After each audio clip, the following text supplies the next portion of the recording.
Makanan yang tingkatkan imunitas tubuh dapat bantu redakan batuk dan pilek loh. Apa saja? Cek makanannya berikut ini. Pertama, sup ayam sebagai sumber vitamin, mineral, kalori, protein, serta elektrolit.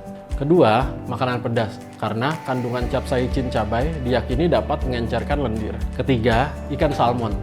Makanan ini tinggi protein dan asam lemak omega 3 serta memiliki efek antiinflamasi. Yang keempat, buah jeruk.